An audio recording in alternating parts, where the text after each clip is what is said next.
Hi friends, welcome back. News है, आज सारी हदें ही पार कर डाली। होए क्या हुआ? चलो वीडियो शुरू करते हैं। वीडियो शुरू करने से पहले अगर आप चैनल पर नए हो और आपने अभी तक सब्सक्राइब नहीं किया तो जल्दी से पहले सब्सक्राइब के बटन और बेल आइकन को क्लिक कर लो ताकि आपको हमारे सारी न्यू वीडियोस के नोटिफिकेशन मिल जाए जैसे हम अपलोड करें। अगर आपको वीडियो पसंद आता है प्लीज लाइक एंड शेयर। चलिए शुरू करते हैं। तो दोस्तों, इजराइल युद्ध से बहुत बड़ी बड़ी खबरें आई हैं और इसीलिए बिना इधर उधर की बातें किए आपके कमेंट्स भी पढ़ रही थी, कई तो बहुत शॉकिंग न्यूज़ थी। वो इलाके मैप में शो करना चाहता हूं जहां पर इस समय लड़ाई छिड़ी हुई है। आप स्क्रीन पर देखिए, जो लाल कलर का इलाका है ये है गाजा पट्टी, जो कि हमास का गढ़ है। जो है ये थोड़ा आपको ग्रीन कलर का इलाका दिख रहा है, ये है इजराइल। और जो व्हाइट कलर का इलाका है ये है वेस्ट बैंक, यानी कि इसे आप फिलिस्तीन मानकर चलिए। तो अब हुआ ये है कि कल जब हमास के लड़ाके गाजा पट्टी में जो बॉर्डर है इजराइल की उसे तोड़कर इजराइल के अंदर घुसते चले गए थे, जहां पर उन्होंने आम लोगों को सड़कों पर मारना शुरू कर दिया था। इसके अलावा बहुत सारे लोगों को, चाहे बूढ़े हो, बच्चे हो, जवान हो, सबको पकड़ पकड़ कर वो अपने गढ़ गाजा ले जा रहे थे, जहां पर वो उन्हें बंधक बना रहे हैं। तो खैर कल सुबह से इजराइल की थल सेना इन लोगों को पकड़ पकड़ कर मारने की कोशिश में लगी हुई थी, इनका सफाया करने की कोशिश कर रही थी। लेकिन आप जानकर हैरान होंगे कि अब लगभग 24 घंटे से ज्यादा हो चले हैं, लेकिन इजराइल की थल सेना इनका सफाया नहीं कर पाई है। उल्टा हमास के लड़ाकों को इतनी सफलता मिल चुकी है कि अब वो गाजा पट्टी से इजराइल के अंदर घुसते घुसते इतने अंदर चले गए कि वो अब जो वेस्ट बैंक का इलाका है वहां से मात्र 10 किलोमीटर की दूरी पर है। और हमास का टारगेट ये है कि जल्द से जल्द वेस्ट बैंक तक पहुंचना, जहां पर भारी मात्रा में जो फिलिस्तीन के लोग रहते हैं। ऐसे में ये उन्हें भी रिक्रूट करना शुरू कर देंगे और तब इजराइल बहुत भयानक तरीके से फंसेगा। हालांकि आपका सवाल होगा कि इसके रिस्पॉन्स में इजराइल कुछ नहीं कर रहा, तो इनकी तो वही पुराना राग है, बमबारी कर देंगे, लड़ाकू विमान भेज देंगे, ड्रोन भेज देंगे जो बिल्डिंगों पर बम गिराते फिरेंगे। लेकिन देखिए, इससे हमास का कुछ भी नहीं बिगड़ने वाला। वहां पर अंडरग्राउंड शेल्टर होते हैं, जब भी ड्रोन लड़ाकू विमान आते हैं ना वो छुप जाते हैं, कुछ ही लोग मारे जाते हैं, लेकिन हमास का कुछ खास नहीं बिगड़ पाता। ऐसे में इजराइल के लिए जरूरी है कि ये सेना जमीन पर उतारे, इसका कोई अल्टरनेटिव नहीं है। और हमास पिछले कुछ सालों में इतना ग्रो हुआ है, उसका सबसे बड़ा कारण ही है इजराइल की एयर स्ट्राइक, क्योंकि ये ऊपर से बम गिराते हैं, 4 बिल्डिंगें गिर जाती हैं और इजराइल को लगता है सफलता मिल गई, लेकिन एक्चुअल में ये अंडरग्राउंड तरीके से बहुत तेजी से ग्रो किए हैं और इसी का खामियाजा भुगतना पड़ा है अब इजराइल को। हालांकि ऐसा नहीं है कि इजराइल इसके बारे में नहीं जानता। कल जब 6000 रॉकेट इनके सर पर आकर गिरे तब इन्हें इसका एहसास हुआ और इन्होंने तत्काल युद्ध घोषित कर दिया और यह भी कहा था कि हम हजारों की संख्या में सैनिक भेजेंगे गाजा पट्टी के अंदर, जहां पर वो चुन चुनकर हमास के लड़ाकों को मारेंगे। लेकिन उसका क्या हुआ? कुछ भी नहीं हुआ। 24 घंटे से ज्यादा बीत चुके हैं, अगर एग्जैक्टली बताऊं तो लगभग 36 घंटे हो चले हैं, लेकिन अभी तक भी इजराइल अपनी सेना नहीं घुसा पाया है गाजा पट्टी के अंदर। सेना घुसाना तो छोड़ ही दो, अपने इलाकों से हमास के लड़ाकों का सफाया भी ये नहीं कर पा रहे। और इस समय इजराइल की सरकार और सेना कितनी ज्यादा नर्वस है और कितनी ज्यादा अंडर प्रेशर में है, इस बात से अंदाजा लगाइए कि अब से पहले भी इजराइल पर हमले हुए हैं, लेकिन इजराइल अपने नागरिकों को बचा ले जाता था। कैसे? इनका जो सर्विलांस सिस्टम था वो स्ट्रोंग था, इसके अलावा जो इनका अलर्ट सिस्टम था वो भी शानदार था। लोगों को तत्काल पता लग जाता था कि जी फलानी जगह से फलाना रॉकेट या मिसाइल आ रही है। लोग अंडरग्राउंड अपने आप हो जाते थे, नुकसान नहीं होता था। लेकिन पिछले 36 घंटों के दौरान 600 से ज्यादा इजरायली नागरिक मारे जा चुके हैं। और जैसा कि मैंने आपको कल ही बताया था कि इजराइल की सरकार अभी कह रही है 50 मारे गए हैं, अनऑफिशियल आंकड़ा 200 का है, लेकिन ये बढ़ेगा क्योंकि इजराइल अंडर प्रेशर है। यही हुआ है, 24 घंटों के अंदर ही आंकड़ा 50 से बढ़कर 600 पर चला गया है और ये और तेजी से बढ़ेगा क्योंकि जो घायलों की संख्या है वो 3000 प्लस तक बताई जा रही है सिर्फ इजराइल के अंदर। और जो रेस्क्यू और मेडिकल टीम है वो मौके पर पहुंच नहीं पा रही क्योंकि गली गली में हमास के लड़ाके बंदूक लेकर घूम रहे हैं। इसी वजह से जो इजरायली लोगों की हत्या हुई है वो प्रॉपर्ली रिकॉर्ड अभी तक नहीं हो पा रही। इसके अलावा सैकड़ों की संख्या में इजरायली नागरिकों को बंधक बनाकर गाजा भी ले जाया गया है, जहां पर उनमें से बहुत से लोगों को मारकर उनकी परेड निकाली गई है। वो भी रिकॉर्ड नहीं हो पा रहा है।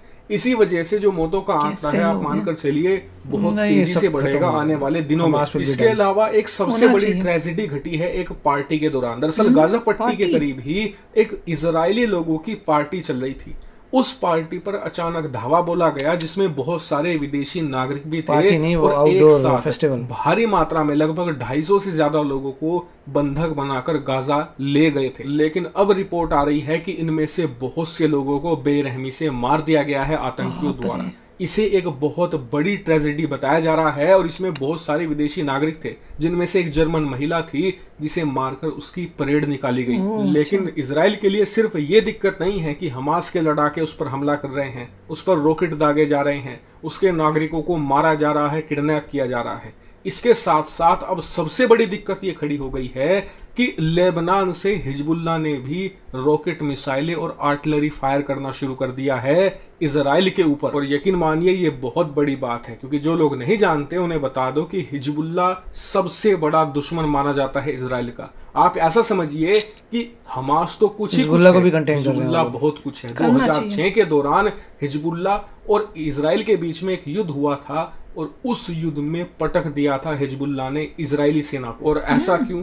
क्योंकि हिजबुल्लाह को सपोर्ट मिलता है तुर्की से, ईरान से, सऊदी अरब से और तमाम अरब मुल्कों से, और इनके प्रॉपर्ली बिजनेस चलते हैं जहां से इन पर भयानक अरबों डॉलर आते हैं, जिसकी मदद से ये ऐसे ऐसे हाईटेक हथियार खरीदते हैं जो आपको कई देशों के पास नहीं मिलेंगे। इसके अलावा जो लेबनान है वो इनके लिए सेफ हेवन है। क्यों?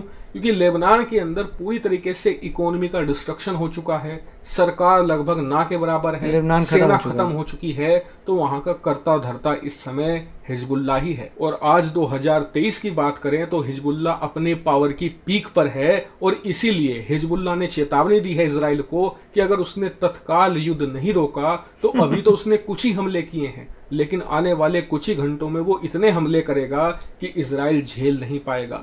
लेकिन मानिए इस वजह से इजराइल अंडर प्रेशर है। इसके अलावा एक दिक्कत ये भी है कि अमेरिका के अंदर एक कमजोर राष्ट्रपति है जो उसे अनकंडीशनल सपोर्ट नहीं दे रहा अभी तक। हालांकि फिलहाल के लिए इतनी ही अपडेट थी। जैसे ही इस युद्ध से और कंफर्म रिपोर्ट आती है मैं तत्काल आपको बताऊंगा। Thank you very much for watching video. यार बहुत ही शॉकिंग सी न्यूज थी। इतनी मतलब हमें तो लग रहा था कि अब जो है इजराइल मुंह तोड़ जवाब देगा, पर इसमें तो इतनी नेगेटिव सुन के मैं तो देखिए मुझे पता नहीं न्यूज कहाँ पे क्या जा रही है, मगर यूएस में तो काफी डायरेक्ट न्यूज आती है जो कॉरेस्पॉन्डेंट्स अमेरिकन इजराइल में हैं। अब वो लोग फुटेज दिखा रहे हैं, वो लोग पूरा दिखा रहे हैं, बॉम्ब्स दिखा रहे हैं, एक्सप्लेन कर रहे हैं क्या हो रहा है। तो उनके इजराइल की स्पेशल यूनिट्स हैं जो इन्हीं कामों के लिए हैं और वो धीरे धीरे ऑपरेट करना शुरू कर दिए हैं। मतलब उनका एक तरीका है कि वो स्वीप करते हैं, ऐसा रैंडमली जाके जैसे ये लोग हमास कर रहा है या हिजबुल्लाह ने शुरू कर दिया, रैंडमली नहीं करते। उनका एक तरीका है, तो वो स्टेप बाय स्टेप जा रहे हैं। एक गली में जा रहे हैं, क्लियर कर रहे हैं हमास को, दूसरी गली जा रहे हैं, पीछे से फोर्सेस आ रही हैं, तो वो स्टेप बाय स्टेप जाके पूरा क्लियर कर रहे हैं। वो चाहते हैं कि सिविलियन ना मरे और हमास का खात्मा। और वो लोग सिविलियन कपड़े पहन के गए हुए हैं, इन्फिल्ट्रेट कर चुके हैं, वो उनके एरियाज़ में अंदर जा चुके हैं, बड़ी तेज़ी से वहाँ बॉम्ब्स हो रहे हैं।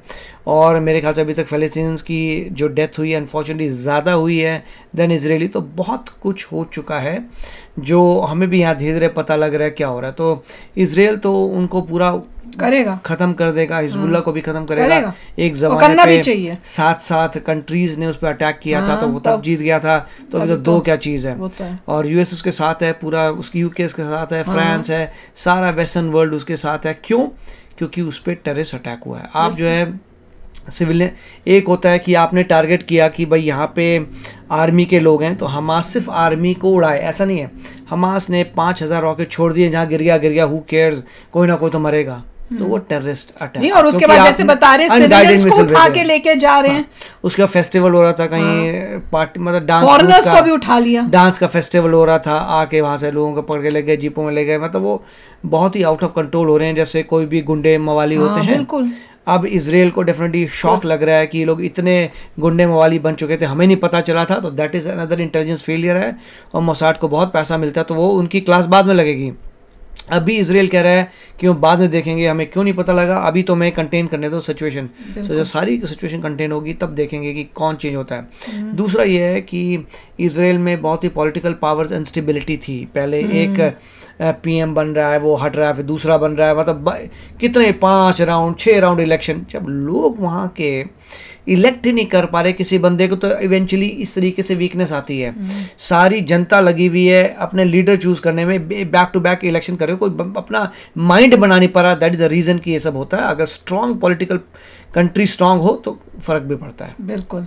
अब आप वेट करेंगे और देखेंगे कि आगे क्या अच्छी न्यूज़ आती है, क्योंकि अभी सुन के तो लग रहा था बहुत ही नेगेटिव हो रही है, कुछ पॉजिटिव नहीं हो रहा। पर आई एम श्योर इजराइल जो है छोड़ेगा नहीं, बिल्कुल नहीं छोड़ेगा। जिस तरह से इनके साथ हुआ है, इनको ये बदला लेंगे। तो चलो आप भी शेयर करना अपने थॉट्स। चलते हैं, मिलेंगे नेक्स्ट वीडियो में बहुत ही जल्द। Till then take care and bye bye. तो अगर आप मेरे इस चैनल पे नए हो तो जल्दी से सब्सक्राइब के बटन को हिट करो और बेल आइकन को क्लिक करो, ताकि आपको मेरा जब नया वीडियो मैं लगाऊं आपको उसके बारे में जल्दी से पता चल जाए।